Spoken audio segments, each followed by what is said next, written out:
Uh, uh. What's going on, everybody? It's your boy Vince Miracle. We are live here for the Cowbell Kingdom Basketball Zone post-game show where the Sacramento Kings defeat the Washington Wizards in Sacramento 119-105, giving Doug Christie his very first win as a head coach. Man, this game was it was pretty entertaining in terms of just basketball flow, right? It was a lot of fun seeing the ball moving up and down the court, the speed of the game, the pace of the game, right from the jump was up and down. A little bit sloppy, definitely a little sloppy. I guess you could kind of expect that, being that it was a whole new starting lineup that we actually never seen this entire season. And the Kings started Tyrese. They went a three-guard lineup, not the way that we actually thought they would. We didn't see Buddy Hield get into the starting lineup with no Terrence Davis, no Marvin Bagley, and no interim head coach and Alvin Gentry. So they got Doug Christie, and he decided to start Tyrese Haliburton, Davion Mitchell, De'Aaron Fox, Harrison Barnes, and Alex Len. So, like I said, it was an interesting game. I personally did not expect the Kings to be able to battle the way in which they did on the board. But they actually I believe they beat the total rebounds. They tied in total rebounds. They came actually really close. They were losing in the beginning, and I think that's why they fell behind early on in this game. And I was like, oh no, here we go. Especially once the Wizards were on that little bit of a run. But Kings kept fighting. De'Aaron Fox kept the pedal to the metal, and honestly, I was very impressed with Tyrese Haliburton in this game. Not from anything in particular that he did. It's just it truly blows me away that people don't see how much better the offense runs when Haliburton has the ball in his hands. He does make the game look so much easier when the ball is in his hands, and he looked great tonight. It relieved a lot of the ball handling duties and facilitating duties off De'Aaron Fox, where he was capable of just being a scorer tonight, and he took advantage of a ton of mismatches, especially one where he took the ankles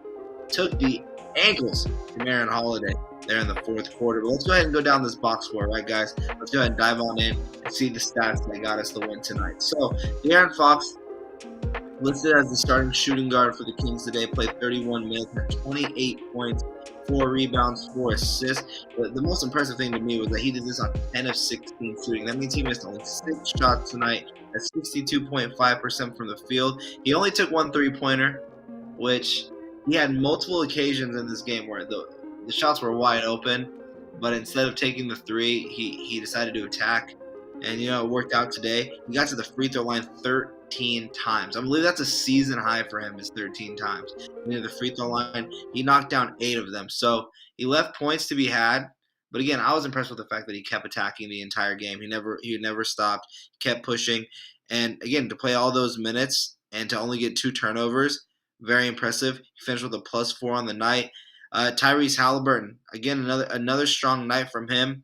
He has those stat lines of a Draymond Green type stat line, where he can get singles across the board, but his impact on the game, if you're not watching it, if you just looked at his stat lines, you would say, oh man, 8 rebounds, 8 assists, or 8 points, 8 rebounds, 9 assists. Like, that's a great night. But the way he impacts the game when he's attacking and he's facilitating the way he was and taking the opponents off the dribble was very impressive. But again, 36 minutes for him, for Haliburton, 8 points, 8 rebounds, 9 assists. But the defensive stats, man, 3 steals, 3 blocks. Wow, that's impressive. He was 4 of 12 from the field. He did struggle, but, our boy Leo must be happy because he still took 6 3-pointers. That's half of his shots came from 3-point range.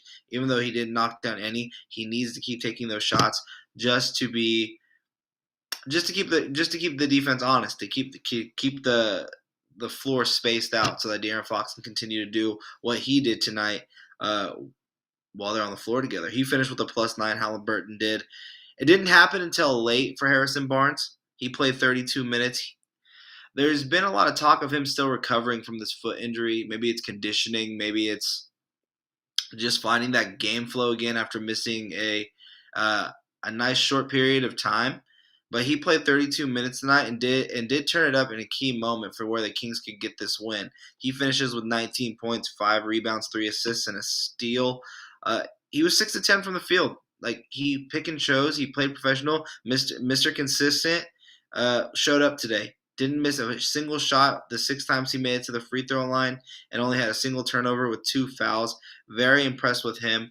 And then lastly, it's Davion Mitchell. His first career start. Man, 13 points, 5 assists, but the defensive stats, although they don't show up on the stat sheet other than 1 block, man, this guy has it's it's some of the best defense I think I've seen since Ron Artest from an individual standpoint.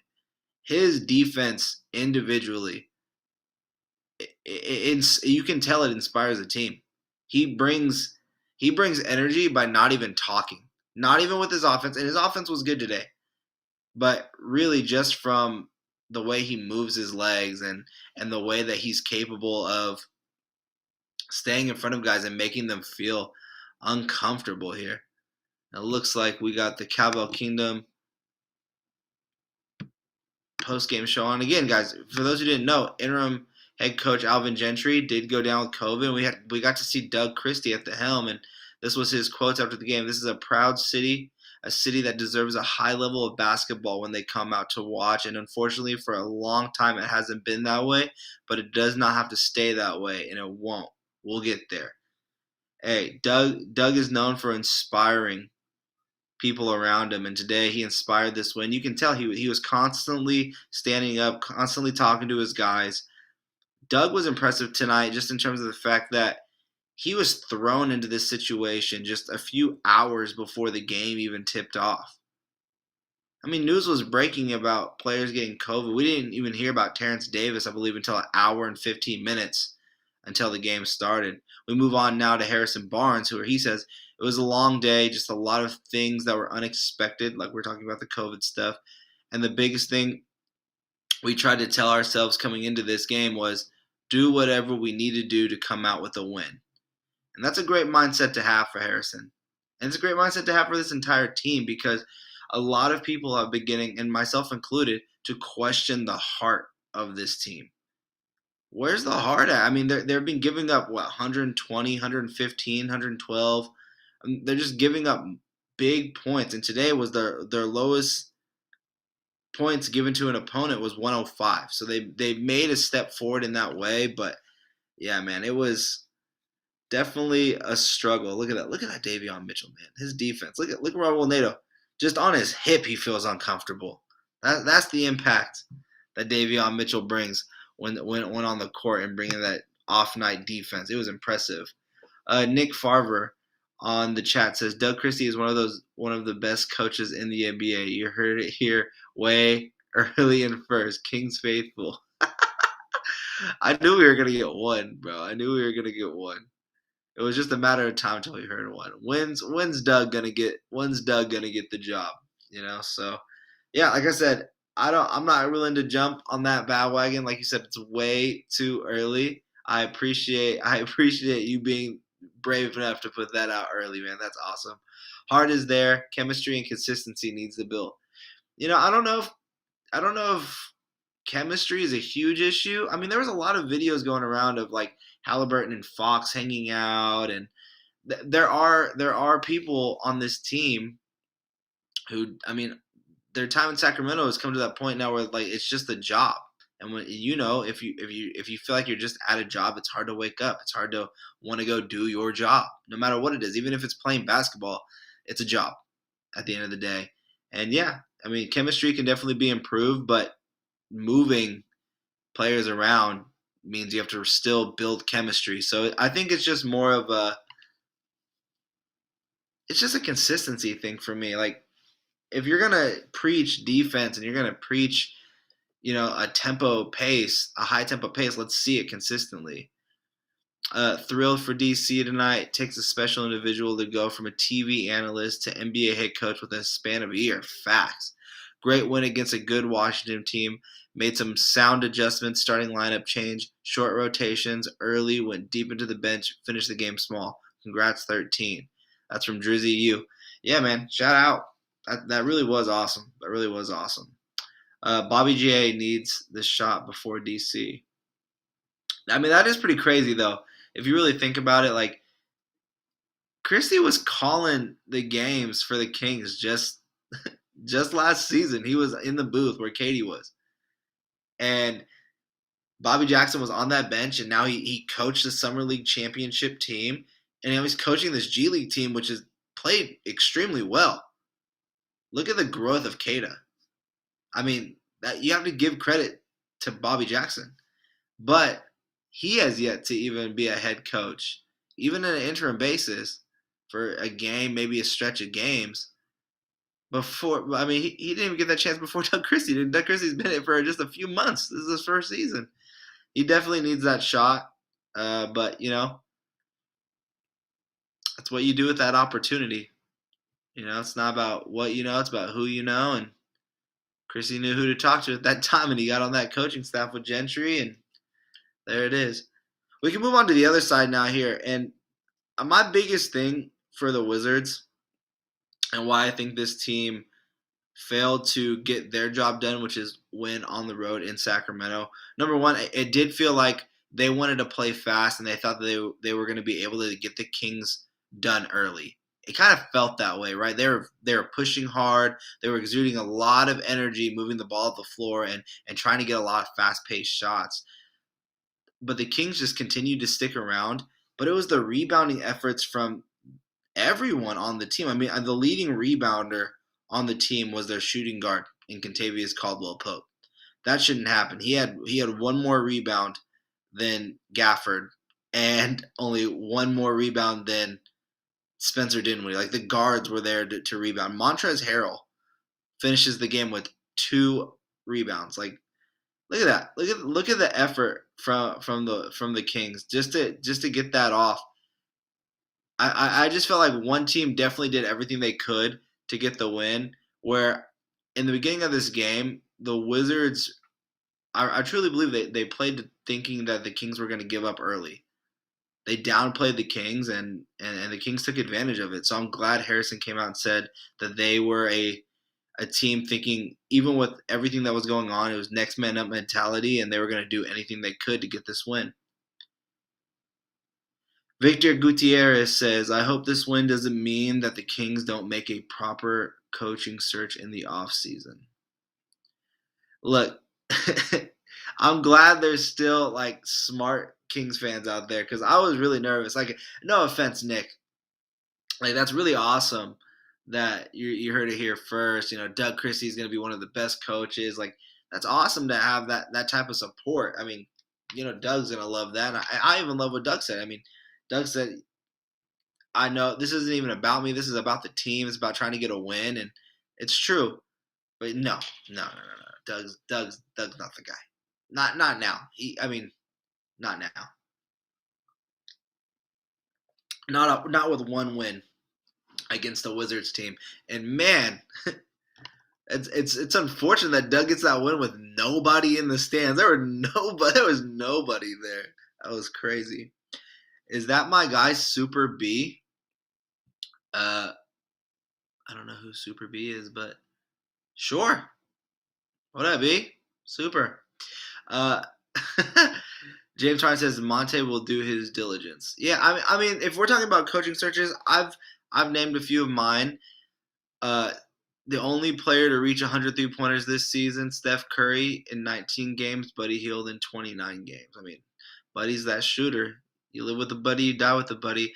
And since we do have him on the screen, I guess we can talk about what recently came out. I believe, Jordan Schultz of The Athletic and also co-host of the the Pull-Up with CJ McCollum came out and said that he has sources stating that the Kings are fielding offers for Buddy Hield and that they are asking for something hefty in return, but something that's definitely doable. And I think we've all known that Buddy's most likely on the table. And I've been working on something that I haven't even discussed with Leo yet. So, Leo, you're listening. You're probably going to hear it now.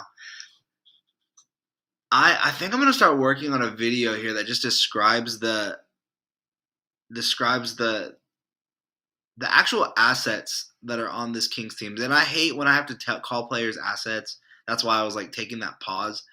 But it's like, ranking them in the order of what you could potentially get. Because in my opinion, Buddy Hield is probably the second.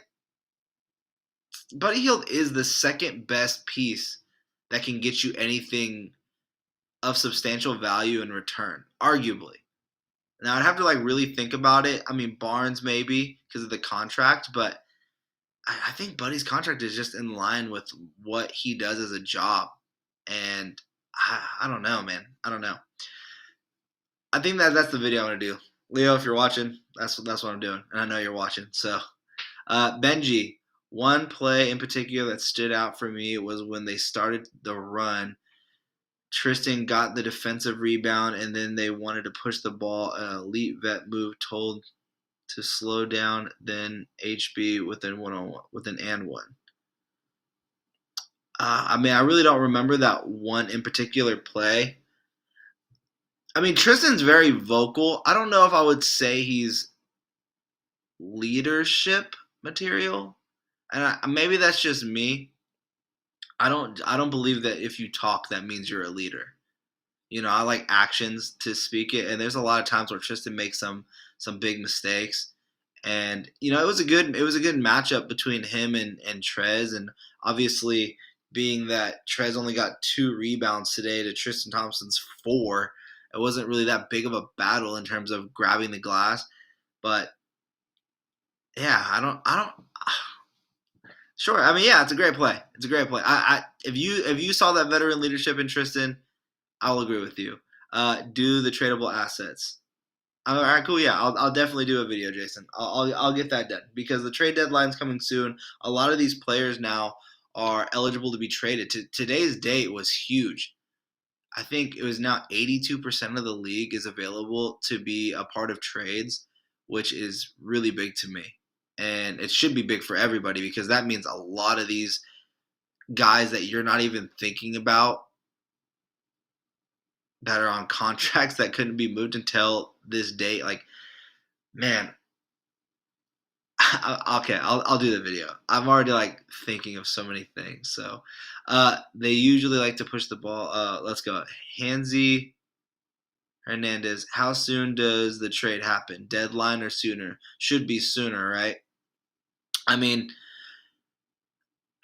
oh, and Benji, I'll read your question. Because it's something different. But no, I mean, yeah, I mean, if they're trying to get a big deal done, it has to be sooner. And I think offers are going to be heard right off the get. Phone calls have already been made. I know that. Phone calls have already been made. They've been fielding offers already. That's why those sources coming out saying that the Kings are willing to trade Buddy Hield. I don't think that's just from, one side of the camp. I don't think that's just from Buddy's camp. I don't think that's from the Kings. I don't think it's from a different team saying that they're going for Buddy. I think it's just known that the Kings are going to make a move, or at least going to try to be a part of this market, because with this win, the West has been – this is the most wide open the West has been in, 8 years? And now adding in the play-in game, with this win tonight, the Kings are in the final play-in game spot. They're 12-17. They just took it from the Blazers. So as depressing as this season has been, and don't let anyone tell you otherwise, this season has been depressing. It's the worst roller coaster ride to be on watching Sacramento play basketball. Watching the Kings play basketball is I'm seasick just thinking about it. Okay, even watching this win today, I didn't even know how they were going to turn it out. I was impressed that they were able to hang on. But to make a trade happen, is it going to be at the deadline? Most likely. Should it be sooner? Yes. Will it be sooner? I mean, time will tell. I definitely think that a move sooner rather than later, when not everyone is pushing by a certain timeline. When there's a date and people are seeing where they are, the further they get, anything could happen. Look what happened. What was it, last trade deadline or last offseason? This offseason, there was a deal in place potentially that Monty had where Kuzma, Trez, they would have been here in Sacramento.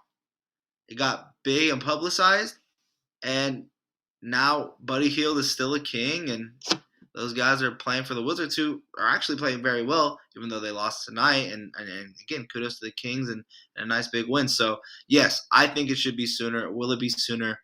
Only time will tell. Now we just need to get Ben Simmons.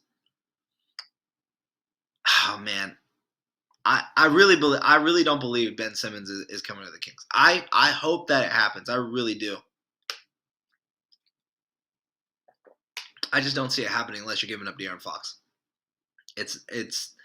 And there's games like this where De'Aaron's scoring in this way, and this is where I understand like Leo's point of view. And even on their last show, they're talking about it after the Raptors game, and I wrote like everyone on this team is tradable. There's no one on this Kings team anymore with the way that they've been playing where you can say that this guy is untouchable. Like, nope, he's 100% here. You can't do that because this team, with how wide open the West has been and how inconsistent their effort has been, it's so no. You can't believe that Fox is untouchable, that Davion Mitchell is untouchable. It's about acquiring talent. It's about putting as much talent on the floor as possible. And if you have to give up a big asset like a Fox, but you get two, maybe one really big asset, that I mean, I believe that I believe that Ben Simmons is a franchise centerpiece still type of player, even with how much hate gets around him because he doesn't shoot a basketball and only takes 2-pointers. I mean, Fox today took 1 3-pointer and scored 28 points. I've seen Ben Simmons score 39 without taking a jump shot. It's just about going up and down. So, I don't know. We will see. I think on the table, Hield, Bagley, Jones, Woodard, King, Ramsey, and possibly Harkless.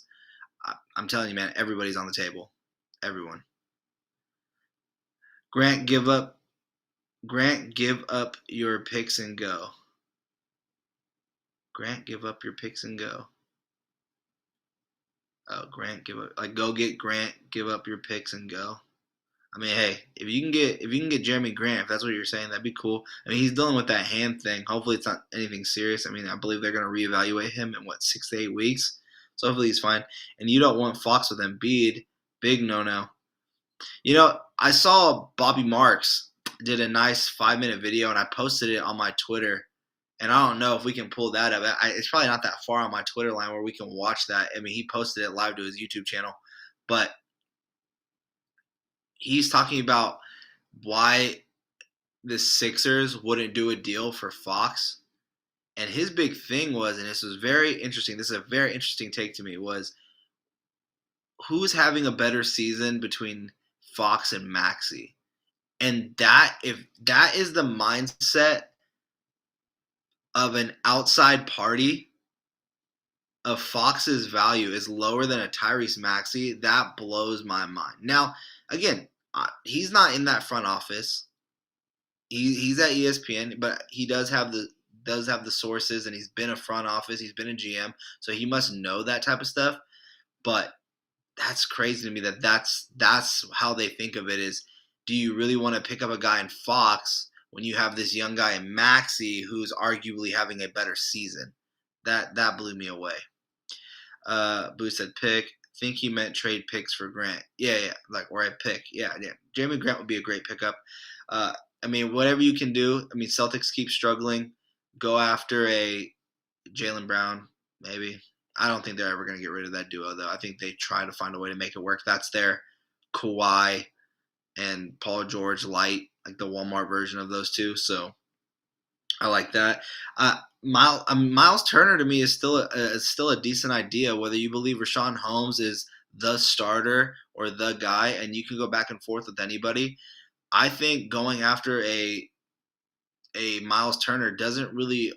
If Indiana really believes in retooling their team and trying to go young and full rebuild, and Sabonis and all these other guys are on the table, and no, they can't give up Brogdon this year. For anyone asking, why haven't you mentioned Brogdon in any trades? It's because they can't trade him this year. I mean, why wouldn't Marvin Bagley, an expiring in Tristan, and a first-round pick get you Miles Turner? Or maybe even I mean, yeah, probably have to give up a first. They definitely would want a first from the Kings. But I mean, you get off that Tristan deal, and then there's only 1 deal left or 1 year left on Turner, and then you have a battle for the center position, which can be truly matchup based. Well, the reason why I like Miles Turner is he's capable of stretching the floor. I mean, he gives you that ability to like pick and pop, and I actually believe that Richaun Holmes and him can play on the floor together at certain times if you did want to stay big, because Richaun has that nice push shot that he hits with such accuracy. I don't know. I believe Miles Turner. The thing that scares me about Miles Turner coming to Sacramento, though, is I don't want him to start having this Christian Wood. I'm a Christian Wood type of player, or a Kristaps Porzingis type of player, because a lot of the reports that he's talking about, which I believe was what on Yahoo's podcast or an article that I read, where he's talking about how there's so much more to his game and he loves playing with Sabonis, but he doesn't like that he has to always be the guy standing in a corner, and there's just more that he doesn't get to do. Hearing that, it does get me a little worried, because what more does he want to do? Does he want to start taking the ball off the dribble? Does he want more back to the basket? Because that's not the way necessarily the Kings want to play. So I'd have to think of it on both sides. Do I think he would be a good fit here in Sacramento if he bought into a role as a stretch five still, but capable of being a pick and pop from that mid-range, and he would get a little bit more action. I mean, Miles Turner is a very good basketball player, in my opinion. There are things that he can do, and I think he's just such a help defensively, being that he can take up so much space and as a help side defender when the Kings guards continuously still get beat, unless your name is Davion Mitchell, get beat off the dribble. At least you'll have two really good bigs in Holmes and Turner that would be back there to back him up. So I like going after a guy like Miles Turner.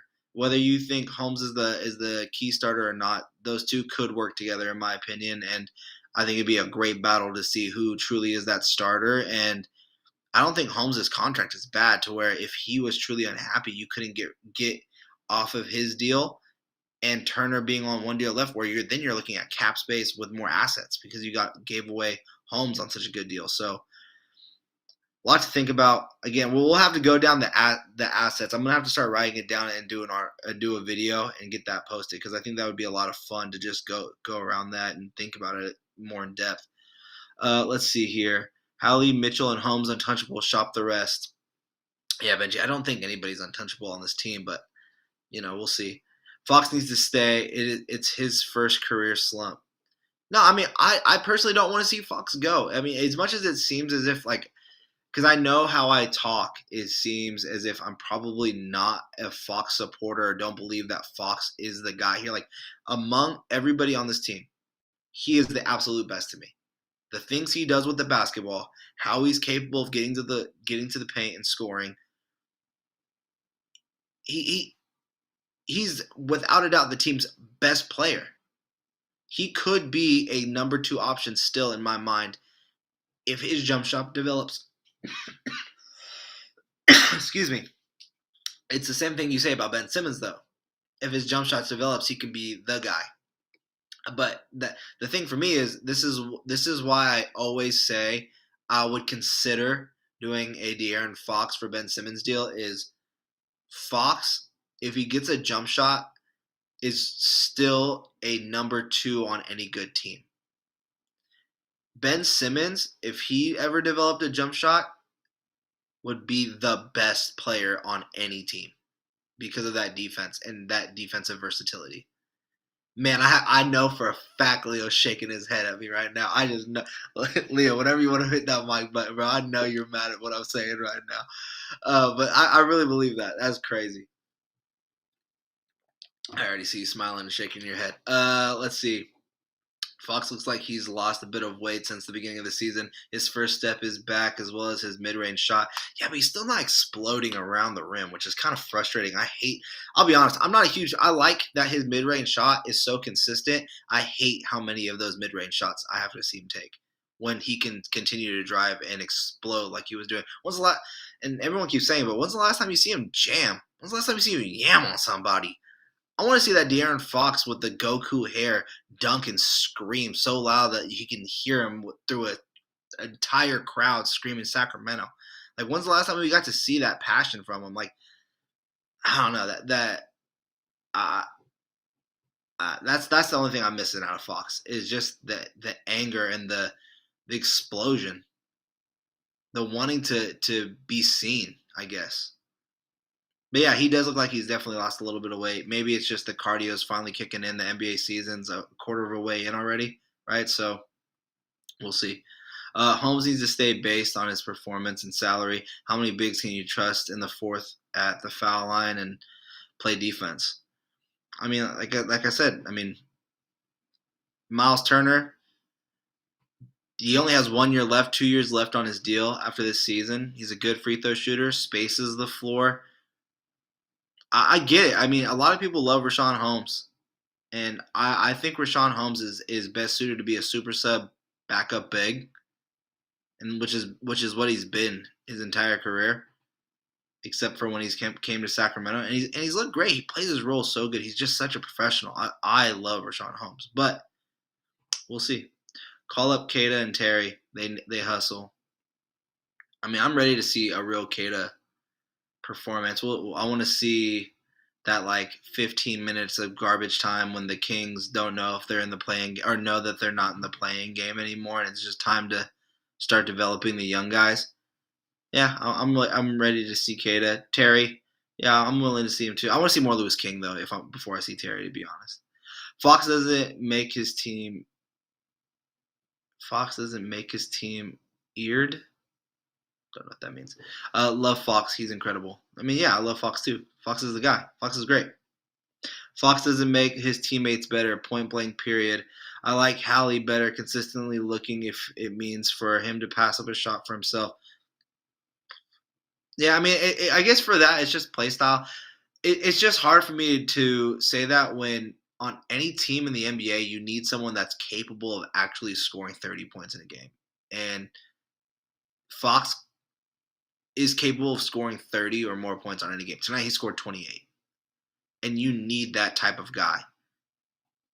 And yeah, his assist numbers are low because this season, they've digressed this season because he's been willing to give up the facilitating duties to Tyrese Haliburton because Haliburton is better at facilitating the basketball. The offense runs better with Haliburton having the ball. But Fox is the better player. Because Fox can still pass. Fox last season was averaging 7 assists a game. He was making his teammates better in those moments. He was Mr. Fourth Quarter. He was the guy that brought them to the bubble. I mean, it was Fox. We can't forget what just happened a year or 2 years ago because of what we're seeing now from Haliburton. And I get it. Haliburton has looked great. He's just a true point guard. He's a true point guard. I mean, you would probably say the same thing if you his play style, and I think Haliburton's better. Maybe it's because I get to watch him a lot more, but I do think Haliburton is a better overall player, especially being that this is year 2 for him. So, but watch Tyus Jones in Memphis. Tyus Jones never turns over the basketball. He can shoot that 3-pointer. He's a great passer. I mean, Tyus Jones would probably have that same role next to Fox if he was the backup point guard here. Instead of Davion Mitchell, and Davion Mitchell, he's starting to find his way. So I like the guards. I like them. But of the three, it's without a doubt Fox is the best player. That doesn't even really seem that close to me. Kyrie was never the guy, but a great Robin. Fox could be that, but so what? Yeah, I mean, it's about building pieces, right, Buddha? Like we talk about it all the time. I definitely believe that the Kings need talent. And Fox is without a doubt talent. Fox is a B, maybe even a C on any real team. It just depends on that jump shot. He can still develop that jumper. It's just confidence. I mean, his shot looks like it's there. I don't know why he always has to dribble on a standstill shot, catch, shoot. He's done it a little bit better as of late, but it's always dribble then shoot. Just shoot that thing, dude. Be confident with what you're doing because that mid-range jumper, your confidence, even when you're fading away, is ridiculous. So, yeah, I mean, could he be? I mean, look what the Cavs did. They had to get rid of Kyrie too. I mean, Kyrie was never the guy, but he was great. I mean, Kyrie was great on those losing teams. I mean, Kyrie was losing until he got LeBron. Went to Boston. He was great. Didn't do anything, and now he's with the Nets, and he's watching from home right now, but they didn't do anything. But yeah, I mean, he's talent. Talent is what they need in Sacramento, and Fox is without a doubt talent. And Hallie energy is unmatchable. Hallie is a true point guard, 100%. We can have a killer shooting guard, so we can have a CP3 D-Book type of duo. I mean, putting Tyrese Haliburton in the same conversation as one of the best point guards of all time, and CP3 is a bit of a stretch, year two, but I hope you're right. Yeah, maybe. But Devin Booker is one of the most lethal scorers in the game today. De'Aaron Fox isn't. Bradley Beal and Hallie automatic playoffs. Just saying. Hey, if the Wizards were ever open to a deal where you can get Bradley Beal in Sacramento, do whatever you got to do. Everyone's on the table. Barnes untouchable too. Forgot about that. So you want to trade? Okay, let's see what people say. Let's give up Tristan Thompson, Alex Len, and 2 first-round picks. Well, you think you're gonna get Ben Simmons, Pascal? See, you ain't gonna get Miles Turner in that deal. They won't even give you Anthony Simons in that deal. Like, there's nothing you're gonna get for that. You have to give up talent to receive talent. So no one is untouchable when your team is sitting with a record of what? 10 and 17, 12 and 17. A game and a half back in ninth. A losing record right now is getting you in a playoff game. Everyone is tradable. No, everyone's tradable. Now, depending on what you can get back from them, I'll make a video on it. We'll talk about it. You guys can agree to disagree. We'll talk about it. But, yes, everyone is tradable. Keep the guards. Trade Barnes. While his value is at an all-time high, package him with Hield and Bagley for Simmons and whatever salaries we need to absorb. Look, I keep saying this. If you give up Simmons, if you get Simmons, and that's not a bad package. It's just now you're looking for that wing again. Like Barnes. I mean, I get it. I'd be willing to do that deal. Any type of deal where it's Barnes, Hield, and Bagley for Simmons. But in that same deal, you're going to need Seth Curry. You're going to need another scorer with him. So Barnes is the best tradable asset in my opinion. Okay, well, I'll think about it. Any contender would pick up Barnes. Yeah, for sure. Any contender would pick up Barnes. Barnes is a stud. Barnes is a stud on the wing. All right, guys, we ran through the questions. I actually went longer than I expected, so this was a lot of fun. Kings get the win. Doug Christie gets his first dub as the Sacramento Kings head coach. I appreciate every single one of you guys for listening, participating, and joining me here on the show so late in the evening. Remember, guys, to keep this show growing and to keep it to where we can keep doing this every post game and keep seeing all this content, we need you guys to hit that subscribe button, hit that like button so this video can keep circulating, keep the conversation going. Even when the video ends, hit those comment sections. Me and Leo and the rest of the guys join on all of them. Check out all the rest of the content that we're doing. I've been doing NBA Best Bets. That's my new show that I've been doing here for the Cowbell Kingdom Basketball Zone. Today we went, 6 and 5 today. 6 and 5. I'm going to calculate my units here probably by the end of the show. Yesterday we went 3 and 4. We hit big. We hit big yesterday. So episode 2, still a winning day. I think honestly we're probably only up like maybe a 0.25, but not even a half a unit. So still, an up day is an up day. King is the wing that we need to do. Way better. Leo, check out the comment section. People are being mean to you. Alright, guys. You guys can follow me on all social media platforms at VM Center, the site and everything. Cowbell Kingdom at Cowbell_King. Yeah, at Cowbell_Kingdom on all social media platforms. Shout out to our sponsors, Valley Tires in McCooney, Sacramento. Be sure to check out NBA Best Bets tomorrow when we go over those games. That's sponsored by FanDuel. Remember to use promo code KingsCourt. Check out my new podcast. And until next time, you Sacramento Kings fans, peace.